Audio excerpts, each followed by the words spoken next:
The desert night was cruelly quiet when it began, the kind of silence that seeps into a man's bones. The wind whispered through the sandstone towers of Monument Valley, stirring dust and memory alike. Jacob Rains, a lonely cowboy with a worn hat and a holstered Colt that had seen better days, sat by his dying campfire, nursing the last of his coffee and the ghost of his past. He'd been a drifter all his life, chasing cattle drives, bounties, and the faint hope of redemption. The stars above him looked down like cold, distant gods. He thought he was alone out there, miles from the nearest soul, but the night had other plans. The first howl shattered the quiet like a rifle shot.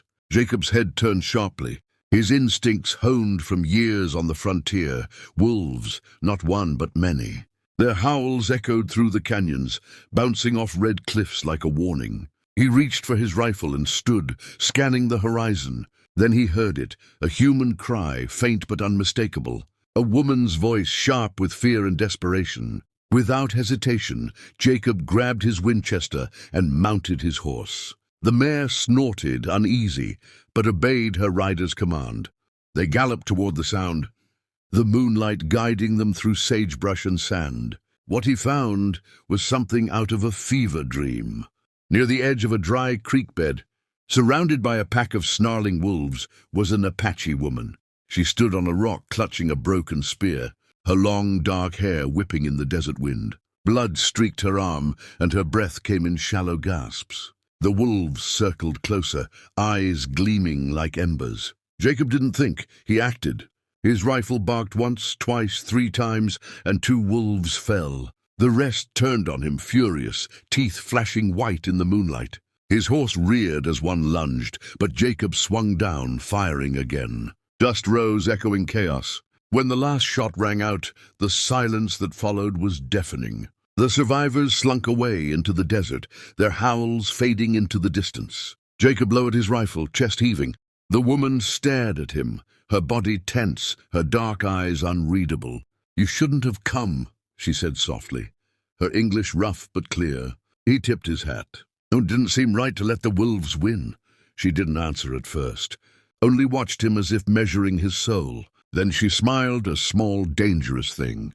"You have the heart of a warrior," she said. But the desert takes men like you." He shrugged. "The desert can try." They made camp together that night near his fire. He offered her his canteen and she drank, still studying him. Her name was Nayeli, daughter of an Apache chief. She'd been out gathering herbs when the wolves attacked, separated from her tribe. Jacob listened as she spoke, her voice low and proud. The flames painted her face in gold and shadow, and for the first time in years, Jacob felt something stir within him that wasn't loneliness or regret. As dawn broke over the red mesas, she stood, wrapping a leather band around her wounded arm. "You have saved my life," she said. "Among my people, that means you belong to me." Jacob blinked, half smiling.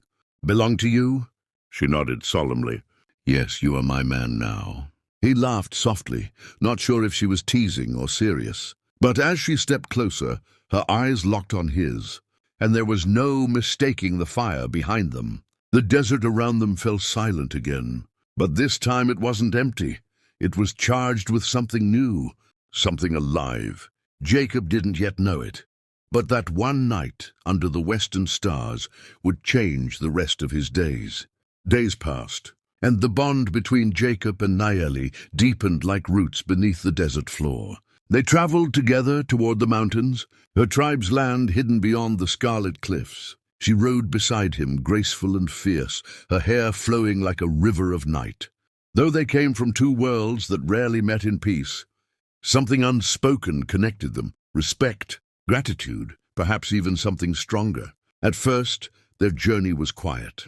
Jacob fixed the saddle when it broke, hunted when food was scarce, and she guided him through ancient paths only the Apaches knew. But soon, their silence turned into laughter, and their laughter into trust. One evening, as the sun melted into a river of gold, Nayeli asked, "Why do you live alone, cowboy?"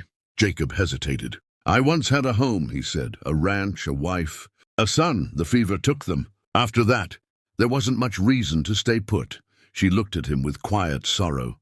then said, "The earth takes, but it also gives. You gave me my life. Maybe she will give you another reason to live."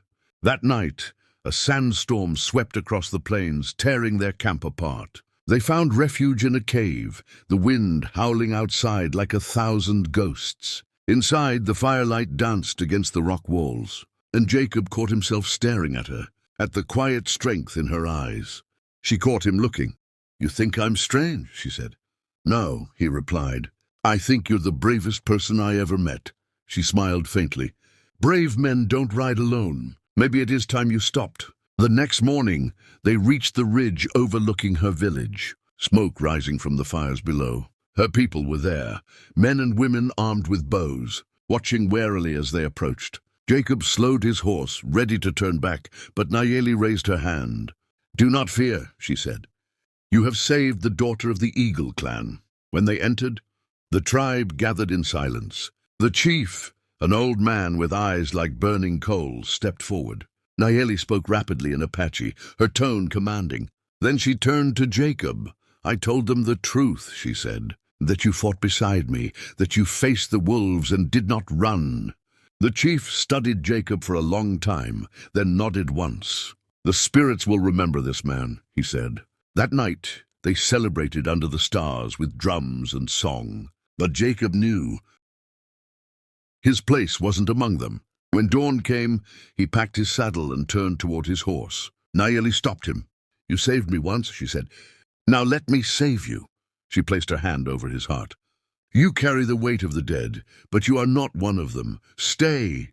He looked at her, torn between the life he'd lost and the one standing before him. Finally, he said softly, "You deserve someone who belongs to this land." She smiled and whispered, "You are my man now, Jacob Rains. The land chose you, same as I did." And as the sun rose behind her, painting the desert gold, Jacob realized she was right. The past was gone, but the frontier still had room for a new beginning.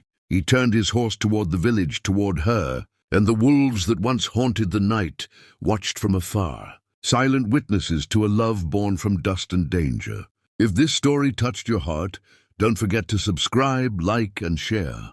Every legend deserves to be heard, and the American frontier has many more tales waiting beyond the horizon.